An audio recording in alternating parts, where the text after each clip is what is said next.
Why are ordinary Cubans struggling with inflation?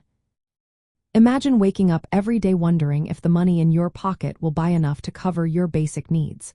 That's the reality for many Cubans today. Inflation in Cuba is making everyday life harder for ordinary people. Prices for food, medicine, and transportation are rising faster than wages. Many families find themselves spending over 90% of their income just to buy essentials. That leaves very little for anything else. The government has tried to fix this by changing prices and removing subsidies. For example, they cut back on fuel subsidies, which caused gasoline prices to jump by more than 500%. When fuel costs go up, transportation costs rise too. This affects everything from bus fares to electricity bills. When transportation gets more expensive, so do goods that need to be shipped or delivered. Another big factor is the Cuban peso losing value. On the informal market, the peso now exchanges for around 400 pesos for $1 US.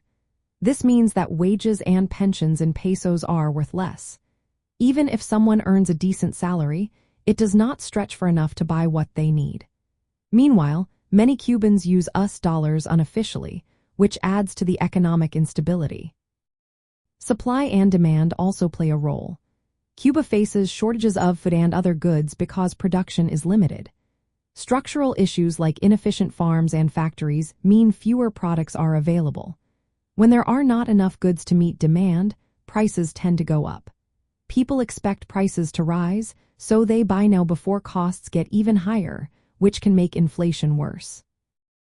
Despite reforms aimed at opening up the economy, many problems remain.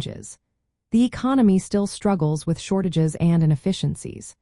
The government tries to control inflation by keeping prices stable and providing subsidies, but these measures are not enough. External pressures like the embargo also hurt Cuba's ability to import goods and invest in its economy. From a socialist point of view, inflation shows how difficult it is to balance social fairness with economic growth.